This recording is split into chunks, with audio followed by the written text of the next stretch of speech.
कि 12 से 13% नौकरी में मुसलमान होगा। तो 12 से 13% नौकरी में अगर मुसलमान हो तो क्यों हो जाएगा 12 से 13%? अगर समड़ में आप उसकी आबादी के हिसाब से रख दोगे, पिछड़े में रख दोगे, तो अपने परसेंटेज में नहीं आ पाएगा, क्योंकि वहां अनुसूचित जाति से मुकाबला करना है। अंसारी को, मंसूरी को, कुरैशी को, अलवी को, वो चमार भाइयों से, धोबी भाइयों से, पासी भाइयों से, बेलदार भाइयों से वो कंपटीशन में मुकाबला करना है।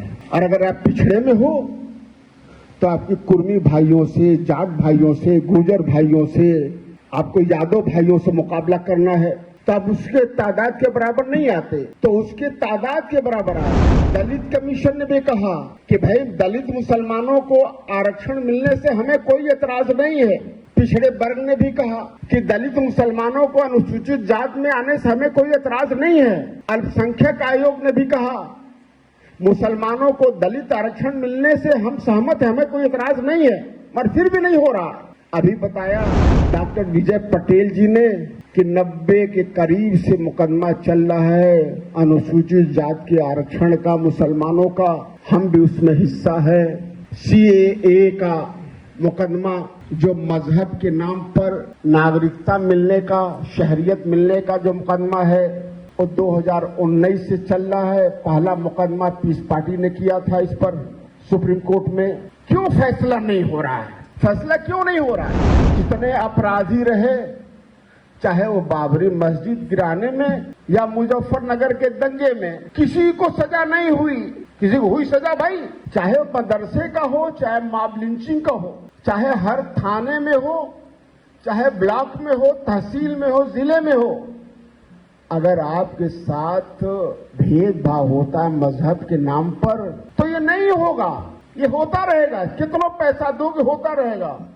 आज तो ये हालत है कि हर थानेदार उस थाने में जाना चाहता है कि जहां मुसलमानों की आबादी सबसे ज्यादा हो, उसका रेट सबसे ज्यादा लगता है। मालूम नहीं मालूम आपको? पुलिस वालों का, DMSP का सबसे ज्यादा रेट वहां का लगता है जहां जिले में मुसलमानों की आबादी सबसे ज्यादा है, क्योंकि वो जानता है जितना मुकदमा करोगे, जितना गाली दोगे, जितना मारोगे, जितना सताओगे, जितना कब्जा कराओगे, जितना मुकदमा लड़ाओगे, मुइया उतने ही ज्यादा पैसा देगा।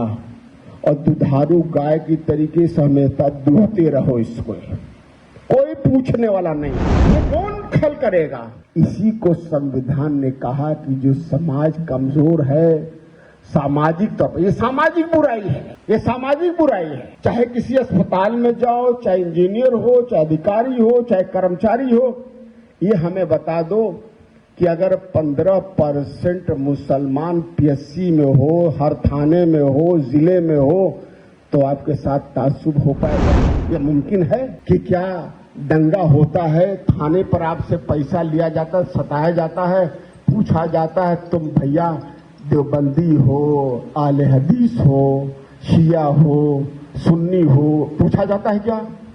पूछा जाता है तुम शेख सैयद पठान हो कि तुम अंसारी, मंसूरी, अलवी हो, कुरैशी हो, पूछा जाता है क्या? तुम पिछड़े वर्ग के हो, दलित वर्ग के हो, सवर्ण वर्ग के हो, पूछा जाता है क्या? देखा जाता है कि तुम मियां हो कि नहीं। इसी तरह के थाने में अगर मुसलमान कोई भी होगा तो वो तो आपके साथ न्याय करेगा ही करेगा, मगर दूसरे वाले को अन्याय करने नहीं देगा। मॉब लिंचिंग नहीं होगी, ये मदरसा बंद नहीं होगा, कर्फ्यू नहीं लगेगा, दंगा फसाद नहीं होगा।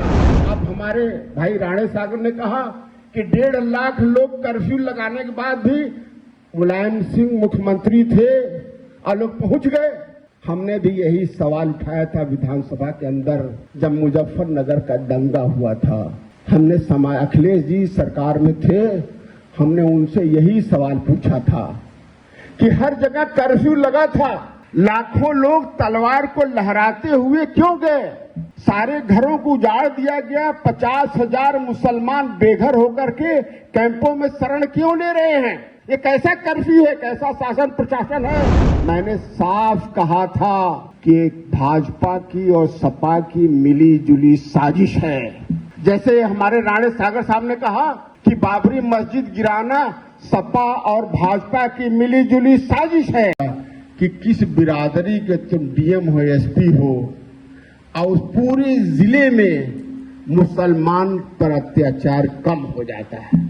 और जब डीएम मुसलमान रहेगा तो जितने अधिकारी हैं वो इंसाफ देने के लिए ऑटोमेटिक मजबूर हो जाते हैं, बताना नहीं पड़ता मुसलमानों को इंसाफ देने के लिए। इसलिए आरक्षण से नौकरी मिलना उस डीएम का फायदा तो कम है, बल्कि पूरे जिले के लोगों को इंसाफ मिलना शुरू हो जाता है।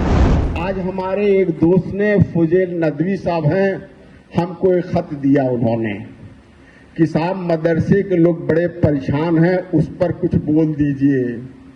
क्या बोलूं मदरसे के लिए? मदरसे के लिए मैं क्या बोलूं? ऐसा कोई बड़ा इदारा किसी मसलक का नहीं है जहां मैं खुद न गया हूं। सारे मसलक के बड़े अदारे, छोटे अदारे, सब जगह गए। सब लोगों ने कहा कि मुझे सियासत से मतलब नहीं है। सभी लोगों ने कहा हमें सियासत से मतलब नहीं। ऐसा देश का कोई आलिम नहीं है जिससे न मिला हूं, उसने कहा सियासत से मतलब नहीं है। मगर यह फैसला तो सियासत कर रहा है भाई कि जांच किसकी होनी है और किसको बंद करना है, किसको जहर देना है और किसको पुलिस कस्टडी में गोली मारनी है, इनकाउंटर करानी है। अगर पुलिस नहीं कर सकती तो गुंडों से करा दो, कहा दो साहब गुंडे कर दिए। तो क्या मुख्तार अंसारी को जहर देने वालों का कुछ हुआ आज तक? क्या अतीक अहमद के कत्ल करने वालों का आज तक कुछ हुआ? अगर यही कोई मुसलमान रहता तो पूरा का पूरा इलाका बुलडोजर से तहस नहस हो गया होता है। क्यों हो गया होता कि नहीं हो गया होता है? ये सियासत फैसला करती है कि कौन मदरसा बंद होगा। अभी तो बंद होने की चर्चा कर रहे हो। मैं 16 साल से ये कह रहा था लोगों से कि बंद होने का जो चालू भी होंगे वो निसाब वही पढ़ाएंगे जो सरकार तय करेगी। जो सरकार तय करेगी वही पढ़ाना पड़ेगा। आपका निजाम नहीं चलेगा, वो पढ़ाना पड़ेगा जो सरकार चलाएगी और वही लोगों को रखना पड़ेगा जो सरकार तय करेगी।